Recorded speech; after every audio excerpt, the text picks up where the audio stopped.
Hi guys, welcome back to my channel which is head bath. Guys, ಇವತ್ತೆಲ್ರಿಗೂ ನಮಗೆ ಗೊತ್ತಿರೋ ಹಾಗೆ ಮಾರ್ಕೆಟಲ್ಲಿ ಒಂದು ಬ್ಲಡ್ ಬಾತ್ ಅಂತ ಹೇಳ್ಬೋದು. ಸೊ ಆ ಥರನಾಗಿರ್ತಕ್ಕಂಥ ಒಂದು ಕ್ರ್ಯಾಶ್ ಆಯಿತು. ಮಾರ್ಕೆಟನ್ನು ನಾವು ಸೂಕ್ಷ್ಮವಾಗಿ ಗಮನಿಸಿದ್ರೆ ಫಸ್ಟ್ ಹಾಫಿನ ತನಕ ಚೆನ್ನಾಗೇ ಮಾಡ್ತಿತ್ತು. ನಿಫ್ಟಿ ಆಗಿರ್ಬೋದು ಹಾಗೆಯೇ ಸೆನ್ಸೆಕ್ಸ್ ಆಗಿರ್ಬೋದು ಚೆನ್ನಾಗೇ ಪರ್ಫಾರ್ಮೆನ್ಸ್ ಮಾಡ್ತಿತ್ತು. ಬಟ್ ಆಮೇಲೆ ನಂತರ ಒಂದು ಕ್ರ್ಯಾಶನ್ನು ನೀವೇ ನೋಡ್ಬೋದು, ಯಾವ ಥರ ಕ್ರ್ಯಾಶ್ ಆಗಿದೆ ಅಂತ ನೋಡಿ. ಆ್ಯಕ್ಚುಲಿ ಇಲ್ಲಿ ತನಕ ಸೊ ಒಂದು ಫ್ಲಾಟ್ ಆಗಿರ್ತಕ್ಕಂಥ ಓಕೆ ಪರ್ಫಾರ್ಮೆನ್ಸು ಚೆನ್ನಾಗಿತ್ತು ಮಾರ್ಕೆಟ್. ಬಟ್ ನೋಡಿ ಇವತ್ತಿನ ದಿನ ಕ್ರ್ಯಾಶು 1.41% ನಿಫ್ಟಿ, ಹಾಗೆಯೇ ಸೆನ್ಸೆಕ್ಸು 1.30% ಅಷ್ಟು ಡೌನಲ್ಲಿ ಹೋಯಿತು. ಏನಪ್ಪ ರೀಸನ್ನು, ಯಾಕೆ ಈ ಥರನಾಗಿರ್ತಕ್ಕಂಥ ಒಂದು ಫಾಲ್ ಆಯಿತು? ಏನಾದರೂ ಮೇಜರ್ ಇವೆಂಟ್ಸ್ ಆಗಿರ್ಬೋದಾ ಗ್ಲೋಬಲ್ ಮಾರ್ಕೆಟಲ್ಲಿ? ಸೊ ನೋಡೋಣ ಏನಾಗಿರ್ಬಹುದು. ಎಲ್ಲದನ್ನೂ ಒಂದು ಕಡೆಯಿಂದ ಚೆಕ್ ಮಾಡ್ಕೊತ ಬರೋಣ. ಯಾವ್ಯಾವ ಪ್ಯಾರಾಮೀಟರ್ಸ್ನ ಚೆಕ್ ಮಾಡಬೇಕು ಎಲ್ಲದನ್ನೂ ನೋಡ್ಕೊತ ಬರೋಣ. ಮೇ ಬಿ ಇದೊಂದು ಹೆಲ್ಪ್ಫುಲ್ ವಿಡಿಯೋ ಅನ್ಕೋತೀನಿ. ಯಾಕಂತ ಹೇಳಿದ್ರೆ ಒಂದು ಮಾರ್ಕೆಟ್ ಬಿದ್ದರೆ, ಸ್ಟಾಕ್ ಮಾರ್ಕೆಟ್ ನಮ್ಮ ಇಂಡಿಯನ್ ಸ್ಟಾಕ್ ಮಾರ್ಕೆಟಲ್ಲಿ ಕ್ರ್ಯಾಶ್ ಆದರೆ ಸೊ ಏನೇನನ್ನು ಚೆಕ್ ಮಾಡಬೇಕು, ನಮ್ಗೆ ಎಲ್ಲಿಂದ ಗೊತ್ತಾಗುತ್ತೆ ಇನ್ಫಾರ್ಮೇಷನ್, ಹೆಂಗೆ ಸ್ಟಾಕ್ ಬಿತ್ತು, ಹೆಂಗೆ ಮಾರ್ಕೆಟ್ ಬಿತ್ತು ಅನ್ನೋದು. ಸೊ ನೋಡೋಣ ಬನ್ನಿ. First and foremost thing American ಮಾರ್ಕೆಟ್ನ ಚೆಕ್ ಮಾಡೋದು. ಸೊ ಅಮೇರಿಕನ್ ಮಾರ್ಕೆಟ್ ಕೂಡ ಅಂತ ಹೇಳೋ ಅಷ್ಟು ಕ್ರ್ಯಾಶ್ ಇಲ್ಲ, ಓಕೆ ಅಂತ ಪರ್ಫಾರ್ಮೆನ್ಸ್ ಅಂತ ಹೇಳ್ಬೋದು. ಆ್ಯಕ್ಚುಲಿ ಒಂದು ಫ್ಲ್ಯಾಟ್ ಆಗಿರ್ತಕ್ಕಂಥ ಪರ್ಫಾರ್ಮೆನ್ಸು ಅದೊಂದು ಕಡೆ. ಆದರೆ ಇನ್ನೂ ಮುಖ್ಯವಾಗಿ ಏನಪ್ಪ ಅಂತ ಹೇಳಿದ್ರೆ ಡೋ ಜಾನ್ಸಿನ ಒಂದು ಫ್ಯೂಚರ್ಸ್ ಇರುತ್ತೆ. ಸೊ ಈ ಒಂದು ಫ್ಯೂಚರ್ಸು ನಿಮಗೆ investing.com ಸಿಗುತ್ತೆ. ನಮ್ಮ ಮಾರ್ಕೆಟು ಹೆಂಗೆ 9 ಗಂಟೆಯಿಂದ 3:15 ಓಪನ್ ಆಗಿರುತ್ತೆ. ಸೊ ಅದ್ರ ಜೊತೆಗೇ ಪ್ಯಾರಲ್ ಆಗೇ ಇದು ಕೂಡ ನಡೀತಾನೆ ಇರುತ್ತೆ. ಸೊ ಇದನ್ನು ಈ ಇಂಟ್ರಾಡೇ ಆಡ್ತಕ್ಕಂಥವ್ರು ಏನಿರ್ತಾರೆ ಅವರು ಜಾಸ್ತಿ ಇದನ್ನು ಟ್ರ್ಯಾಕ್ ಮಾಡ್ತಾ ಇರ್ತಾರೆ. ಸೊ ಹೇಗೆ ಪರ್ಫಾರ್ಮೆನ್ಸ್ ಮಾಡ್ತಿದೆ. ಇಲ್ಲೇನಾದರೂ ಮೇಜರ್ ಆಗಿ ಒಂದು ಕ್ರ್ಯಾಶ್ ಬಂತು ಅಂತ ಹೇಳಿದ್ರೆ ನಮ್ಮ ಇಂಡಿಯನ್ ಮಾರ್ಕೆಟಲ್ಲೂ ಕೂಡ ಕ್ರ್ಯಾಶು ಆಗುತ್ತೆ. ಬಟ್ ಡೋ ಜಾನ್ಸ್ ಫ್ಯೂಚರ್ಸ್ನ ಕೂಡ ನೋಡಿದ್ರೂ ಕೂಡ ಅಂತ ಏನು ಕ್ರ್ಯಾಶ್ ಇಲ್ಲ. ಅದು ನಾರ್ಮಲ್ ಆಗಿರ್ತಕ್ಕಂಥ ಒಂದು ಫ್ಲಾಟಿಶ್ ಆಗಿರ್ತಕ್ಕಂಥ ಮಾರ್ಕೆಟ್ ಅಂತ ಅನ್ಬೋದು, ಒಂದು ನಾರ್ಮಲ್ ಡೇ ಅಂತ ಹೇಳ್ಬೋದು. ಸೊ ನೆಕ್ಸ್ಟ್ ನೋಡೋಣ ಮೇಜರ್ ಗ್ಲೋಬಲ್ ಇಂಡೈಸಸ್ ಯಾವ್ಯಾವ ಇದಾವಪ್ಪ. ಸೊ ಅವೆಲ್ಲವನ್ನೂ ಕೂಡ ನೋಡಿದ್ರೂ ತನ್ನ ಪಾಡಿಗೆ ತಾನು ಓಕೆ ಪರ್ಫಾರ್ಮೆನ್ಸ್ ಅಂತ ಹೇಳ್ಬೋದು. ಸೊ ಈ ಒಂದು ಕಾಲಮಲ್ಲಿ ನೋಡಿ, ಇದು ಪರ್ಸೆಂಟೇಜ್ ವೈಸು ಇದರಲ್ಲಿ ಇದೆ. ಸೊ ಎಲ್ಲವೂ ಕೂಡ ಒಂದು ಓಕೆ ಪರ್ಫಾರ್ಮೆನ್ಸ್ ತಮ್ಮ ಪಾಡಿಗೆ ತಾವು ಮಾರ್ಕೆಟು ಕೂಲಾಗಿ ಹೋಗ್ತಿದೆ. ಬಟ್ ಏನಾಯ್ತಪ್ಪ ಅಂತ ಮೇಜರ್ ಇವೆಂಟ್ ಏನಾಯ್ತಪ್ಪ? ಸೊ ನೋಡೋಣ ಏನಾಗಿದೆ ಅಂತ ನೋಡ್ಕೊತ ಬರೋಣ. ಇಲ್ಲಿ ತನಕ ಏನು ನೋಡಿದ್ವಿ ನಾವು, ಒಂದು ಅಮೇರಿಕನ್ ಮಾರ್ಕೆಟ್ ಡೋ ಜಾನ್ಸ್ ಇಂಡಸ್ಟ್ರಿಯಲ್ ಆ್ಯಾವ್ರೇಜ್ ಏನಾಗಿದೆ ಅಂತ ಚೆಕ್ ಮಾಡಿದ್ವಿ. ಹಾಗೆಯೇ ಡೋ ಜಾನ್ಸ್ ಇಂಡಸ್ಟ್ರಿಯಲ್ ಆ್ಯಾವ್ರೇಜ್ನ ಫ್ಯೂಚರ್ಸು ನಮ್ಮ ಮಾರ್ಕೆಟ್ ಜೊತೆಗೇ ಪ್ಯಾರಲಲ್ ಆಗಿ ಹೋಗ್ತಿರುತ್ತೆ. ಅಂದರೆ ಬೆಳಿಗ್ಗೆ ನಮ್ಮ ಮಾರ್ಕೆಟ್ ಓಪನ್ ಆಗಿದೆ ಅಂದರೆ ಅದು ಇರುತ್ತೆ, ಅದನ್ನು ನೋಡ್ಕೋಬೋದು. ಏನು ಹೇಳಿದೆ ನಾನು, ಇಂಟ್ರಾಡೇ ಆಡ್ತಕ್ಕಂಥವ್ರು ತುಂಬ ನೋಡ್ತಾರೆ ಇದನ್ನು. ಹಾಗೆಯೇ ಮೇಜರ್ ಗ್ಲೋಬಲ್ ಇಂಡೈಸಸ್ಸು ಆಫ್ಕೋರ್ಸ್ ನಮಗೆ ಗೂಗಲಲ್ಲಿ ಇದು ಸಿಗುತ್ತೆ. ಇದು ಕೂಡ investing.com ನಿಮಗೆ ತಗೋಬೋದು, ನಿಮಗೆ ಸಿಗುತ್ತಿದ್ದು. ಹಾಗೆಯೇ ಈ ಒಂದು ಇಂಡೆಕ್ಸ್ ನೋಡಿ, ಇದು ಇಸ್ರೇಲ್ ಇಂಡೆಕ್ಸು. ಈಗ ನೋಡಿದ್ರೆ ಆ್ಯಕ್ಚುಲಿ ವಾರ್ ಬೇರೆ ನಡೀತಾ ಇದೆ. ಸೊ ಆ ಇಂಪ್ಯಾಕ್ಟ್ ಏನಾದರೂ ಆಗಿದೆಯಾ?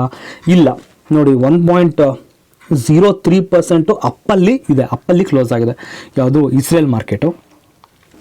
ಹಾಗೆಯೇ ಡ್ಯಾಕ್ಸ್ ಇದನ್ನು ಕೂಡ ನೋಡಿದ್ರೂ ಜರ್ಮನ್ ಇಂಡೆಕ್ಸ್ ಇದು. ಆ್ಯಕ್ಚುಲಿ ಇದೊಂದು ಫ್ಲ್ಯಾಟ್ ಅಂತ ಹೇಳ್ಬೋದು. ಹಾಗೆಯೇ ಫುಟ್ಸಿನ್ ಕೂಡ ನೋಡಿದ್ರೂ ನೋಡಿ, ಇಲ್ಲಿ 0.66% ಅಷ್ಟು ಅಪ್ಪು. ಯಾವುದೂ ಕೂಡ ಅಂಥ ಒಂದು ಮೇಜರ್ ಆಗಿರ್ತಕ್ಕಂಥ ರೀಸನ್ ನಮಗೆ ನೋಡೋದಕ್ಕೆ ಸಿಗ್ತಿಲ್ಲ. ಸೊ ಒಂದು ಸಲ ಏನು ಆಯಿಲ್ ಪ್ರೈಸ್ ಇದೆ, ನಮ್ಮ ಕ್ರೂಡ್ ಆಯಿಲ್ ಪ್ರೈಸ್ ಇದೆ, ಅಲ್ಲಿ ಕೂಡ ಒಂದು ಸಲ ಚೆಕ್ ಮಾಡ್ಕೊಬರೋಣ, ಅದೇನಾದರೂ ಜಾಸ್ತಿ ಆಗಿದೆಯಾ ಇಲ್ವೋ ಅಂತ ಹೇಳ್ಬಿಟ್ಟು. ಅಲ್ಲೂ ಕೂಡ ಏನು ಅಂತ ಹೇಳೋ ಅಂಥ ಒಂದು ಜಾಸ್ತಿ ಏನಿಲ್ಲ. WTI ಮತ್ತು ಬ್ರೆಂಟ್ ಕ್ರೂಡ್ ನೋಡ್ಬೋದು ನೀವು, ಅದು ಕೂಡ ಹೇಳೋ ಅಂತ ಏನು ಜಾಸ್ತಿ ಇಲ್ಲ. 1% ಅಪ್ಪಾಗಿದೆ, 0.85% ಅಷ್ಟು ಅಪ್ಪಲ್ಲಿದೆ. ಓಕೆ, ಮತ್ತಿನ್ನೇನಿರ್ಬೋದು, ಏನು ರೀಸನ್ನು? ಇಲ್ಲಿ ತನಕ ನಮಗೆ ಯಾವುದೇ ಥರನಾಗಿರ್ತಕ್ಕಂಥ ಒಂದು ಸಾಲಿಡ್ ಆಗಿರ್ತಕ್ಕಂಥ ರೀಸನ್ ಸಿಗಲಿಲ್ಲ. ಅಂದರೆ ಯಾವುದೋ ಒಂದು ದೊಡ್ಡ ಇವೆಂಟ್ ಆಗಿದೆಯಪ್ಪ, ಸೊ ಆ ಕಾರಣದಿಂದ ಬಿದ್ದಿದೆ ಅಂತ ಯಾವುದಕ್ಕೊಂದು ಸಿಗಲಿಲ್ಲ. ಬಟ್ ಏನಾಗಿರ್ಬೋದು, ಆ್ಯಕ್ಚುಲಿ ಫಾರಿನ್ ಇನ್ಸ್ಟಿಟ್ಯೂಷನಲ್ ಇನ್ವೆಸ್ಟರ್ಸ್ ಏನಿದ್ದಾರೆ, FIIಗಳು ಡಿಸೆಂಬರ್ನಲ್ಲಿ ತಮ್ಮ ಪೊಸಿಷನ್ಸನ್ನು ಸ್ಕ್ವೇರ್ ಆಫ್ ಮಾಡಿರ್ತಾರೆ. ಮೇ ಬಿ ಅದು ಕೂಡ ಆಗಿರಬಹುದು. ಹಾಗೆಯೇ ದೊಡ್ಡ ಇನ್ವೆಸ್ಟರ್ಸ್ ಏನಿದಾರಲ್ಲ, ದೊಡ್ಡ ಇನ್ವೆಸ್ಟರ್ಸ್ ಏನು ಬಿಗ್ ಇನ್ವೆಸ್ಟರ್ಸ್ ಇದ್ದಾರಲ್ಲ, ಸೊ ಅವರು ಅಂದರೆ ಫಾರ್ ಎಕ್ಸಾಂಪಲ್ ಏನು ನಮ್ಮಂಥವ್ರಲ್ಲ, ಏನು ಅಂದರೆ 2 ಕೋಟಿ 4 ಕೋಟಿ ಇವರೂ ಅಲ್ಲ, 5,000 ಕೋಟಿ 2,000 ಕೋಟಿ ಇಷ್ಟು ಅಮೌಂಟ್ನ ಪೋರ್ಟ್ಫೋಲಿಯೋ ಯಾರ ಹತ್ರ ಇರುತ್ತೆ ನೋಡಿ, ಅವರು ಫಾರ್ ಎಕ್ಸಾಂಪಲ್ ಇನ್ಸ್ಟಿಟ್ಯೂಷನಲ್ ಇನ್ವೆಸ್ಟರ್ಸು ಆಗಿರ್ಬೋದು. ಸೊ ಅವ್ರೇನು ಮಾಡಿರ್ತಾರಪ್ಪ ಅಂತ ಹೇಳಿದ್ರೆ, ಮಾರ್ಕೆಟ್ ಹೈ ಹೋಗ್ತಿದೆ. ಸೊ ಹೈ ಆಗಿದೆ, ನಾವು ಪ್ರಾಫಿಟ್ ಬುಕ್ ಮಾಡ್ಕೊಳ್ಳೋಣ, ಇಲ್ಲಿ ತನಕ ನಮಗೆ ಪ್ರಾಫಿಟ್ ಬಂದಿದೆ ಸಾಕು ಅಂದರೆ ಅಮೌಂಟನ್ನು ನಾವು ತಕ್ಕೊಬಿಡೋಣ, ಮತ್ತೆ ಮಾರ್ಕೆಟ್ ಕೆಳಗಡೆ ಬೀಳುತ್ತೆ ಅಂದರೆ 2 ಕೋಟಿ ಈ ಥರ ಈ ಅಮೌಂಟನ್ನೆಲ್ಲ ನಾವು ವಿಡ್ರಾ ಮಾಡಿದರೆ ಮಾರ್ಕೆಟಿಗೆ ಏನೂ ಆಗಲ್ಲ. ಅದೇ ಒಂದು ದೊಡ್ಡ ಅಮೌಂಟನ್ನು ವಿಡ್ರಾ ಮಾಡಿದರೆ, ದೊಡ್ಡ ಅಮೌಂಟ್ನ ಮಾರ್ಕೆಟಿಂದ ತೆಗೆದ್ರೆ, ಅದೇ ಹೇಳಿದ್ನಲ್ಲ ನಾನು 5,000 ಕೋಟಿ ಈ ಥರ 5, 6, 10 ಈ ಥರ ಕೋಟಿಗಳನ್ನು ಯಾರು ಯಾವಾಗ ತಗೋತಾರೋ ಅಂಥ ಟೈಮಲ್ಲಿ ಮಾರ್ಕೆಟು ಬೀಳುತ್ತೆ. ಸೊ ಅದೇ ಆಗಿದೆ ಇಲ್ಲಿ ಕೂಡ, ಇವತ್ತು ಕೂಡ. ಇದು ಆ್ಯಕ್ಚುಲಿ ಸ್ಟಾಕ್ ಮಾರ್ಕೆಟಲ್ಲಿ ಇದೇನು ದೊಡ್ಡ ವಿಷಯ ಅಲ್ವೇ ಅಲ್ಲ.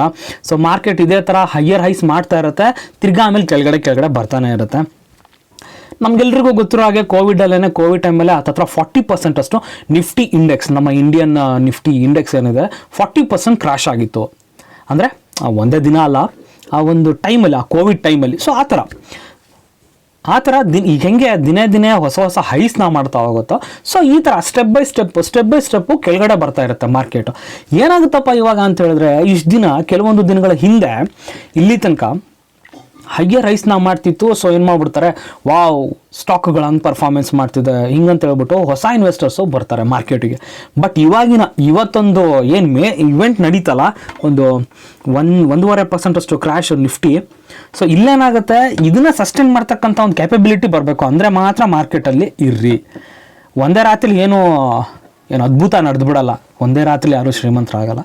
So it will take time. Market ಎಲ್ಲಿತ್ತು 12,000, 15, 18, 19, 20,000 ಇದನ್ನು ಮಾಡೋಕ್ಕೆ ಸ್ಟ್ರಗಲ್ ಪಡ್ತಿತ್ತು. 20,000 ಬ್ರೇಕ್ ಮಾಡಿಬಿಟ್ಟು 21,000ಕ್ಕೆ ಬಂತು. ಸ್ವಲ್ಪ ದಿನದಲ್ಲೇ 25ಕ್ಕೆ ಹೋಗುತ್ತೆ, ಹಾಗೇನೆ 30 ಕೂಡ ಮುಟ್ಟುತ್ತೆ. ಬಟ್ ಅಲ್ಲೂ ಕೂಡ ಈ ಥರ ಅಪ್ಸ್ ಹೋಗುತ್ತೆ, ಡೌನ್ ಬರುತ್ತೆ, ಅಪ್ ಹೋಗುತ್ತೆ, ಡೌನ್ ಬರುತ್ತೆ. ಈ ಒಂದೇನು ಮಾರ್ಕೆಟು ಲೆಫ್ಟ್ ಟು ರೈಟ್ ಹಿಂಗೆ ಸಾಲಿಡ್ ಆಗಿ ಲೆಫ್ಟ್ ಟು ರೈಟ್ ಟಾಪಲ್ಲೇ ಇರುತ್ತೆ. ಬಟ್ ಅಲ್ಲೂ ಕೂಡ ಅಪ್ಸ್ ಆ್ಯಂಡ್ ಡೌನ್ಸ್ ಇರುತ್ತೆ. ಸೊ ಅಪ್ಸ್ ಆ್ಯಂಡ್ ಡೌನ್ಸನ್ನು ನಮಗೆ ಹೋಲ್ಡ್ ಮಾಡತಕ್ಕಂಥ ಕ್ಯಾಪಬಿಲಿಟಿ ಬಂದರೆ ಮಾತ್ರ ಹೋಲ್ಡ್ ಮಾಡಬೇಕಿಲ್ವಾ, ಬೇಡ. ಆ್ಯಕ್ಚುಲಿ ನಿಫ್ಟಿ 50 6 ಮಂತಲ್ಲಿ ನೋಡೋದಾದರೆ ಇಂಡೆಕ್ಸ್ ಲೆವೆಲ್ಲು 6 ಮಂತಲ್ಲಿ ನೋಡೋದಾದರೆ 12% ಅಷ್ಟು ರಿಟರ್ನನ್ನು ಕೊಟ್ಟಿದೆ. 12%, 12% ರಿಟರ್ನನ್ನು ಕೊಟ್ಟಿದೆ. ಹಾಗೆಯೇ 5 ವರ್ಷದಲ್ಲಿ 96% ರಿಟರ್ನನ್ನು ಕೊಟ್ಟಿದೆ. ಆಲ್ಮೋಸ್ಟ್ ಡಬಲ್ಗೆ ಹತ್ತತ್ರ 100%ಗೆ ಆಲ್ಮೋಸ್ಟ್ ಹತ್ತತ್ರ 5 ವರ್ಷದಲ್ಲಿ 96% ರಿಟರ್ನ್ ಕೊಟ್ಟಿದೆ. ಫಂಡಮೆಂಟಲಿ ಸ್ಟ್ರಾಂಗ್ ಆಗಿರ್ತಕ್ಕಂಥ ಶೇರ್ಸ್ಗಳು ನಿಮ್ಮ ಹತ್ರ ಇದ್ದರೆ, ನಿಮ್ಮ ಪೋರ್ಟ್ಫೋಲಿಯೋದಲ್ಲಿ ಇದ್ದರೆ, ಇದೆಲ್ಲ ಏನು ಇವೆಂಟ್ ಇದು ನಡೀತಿದೆಯಲ್ಲ, ಅವ್ರು ಸೆಲ್ ಮಾಡಿದ್ರು, ಇವ್ರು ಸೆಲ್ ಮಾಡಿದ್ರು, ಪ್ರಾಫಿಟ್ ಬುಕ್ಕಿಂಗ್ ಮಾಡಿದ್ರು, ಇದೆಲ್ಲ ಇವೆಂಟ್ ಅಲ್ವೇ ಅಲ್ಲ. ಆ್ಯಕ್ಚುಲಿ ಇನ್ವೆಸ್ಟರ್ಸ್ಗೆ ಇದು ಯಾವುದು ಲೆಕ್ಕನೇ ಅಲ್ಲ. ಇದೆಲ್ಲ ಈ ಇಂಟ್ರಾಡೇ ಏನು ಆಡ್ತಾರಲ್ಲ, ಸೊ ಅವರಿಗೆ ಒಂದು ಪಾಯಿಂಟ್ ಆಗಿರುತ್ತೆ, ಒಂದು ಗ್ರೇಟ್ ನ್ಯೂಸ್ ಇದು. ಸೊ ಆ ಒಂದು ಲಾಂಗ್ ಟರ್ಮಲ್ಲಿ ಮಾಡೋದಾದರೆ ಇದೆಲ್ಲ ಇದು ದೊಡ್ಡ ಇವೆಂಟೇ ಅಲ್ಲ. ಆ್ಯಕ್ಚುಲಿ ಇದೆಲ್ಲ ಕಾಮನ್ ಮಾರ್ಕೆಟಲ್ಲಿ. ಓಕೆ, ಹೋಪ್ ಗೈಸ್ ವಿಡಿಯೋ ಇಷ್ಟ ಆಯಿತು ಅನ್ಕೋತೀನಿ. ಅಂದರೆ ಒಂದು ಮಾರ್ಕೆಟು ಬಿದ್ದರೆ ಏನೇನನ್ನು ಚೆಕ್ ಮಾಡಬೇಕು ಅನ್ನೋದನ್ನು ಕವರ್ ಮಾಡಿದ್ದೀನಿ ಅಂತ ಅನ್ಕೋತೀನಿ. ಐ ಹೋಪ್ ವಿಡಿಯೋ ಇಷ್ಟ ಆದರೆ ಲೈಕ್ ಮಾಡಿ. ಹಾಗೆಯೇ ನನ್ನ ಚಾನಲ್ ಸಬ್ಸ್ಕ್ರೈಬ್ ಮಾಡ್ಕೊಂಡಿಲ್ಲ ಅಂದರೆ ಸಬ್ಸ್ಕ್ರೈಬ್ ಮಾಡ್ಕೊಳ್ಳಿ ಗೈಸ್. Thank you.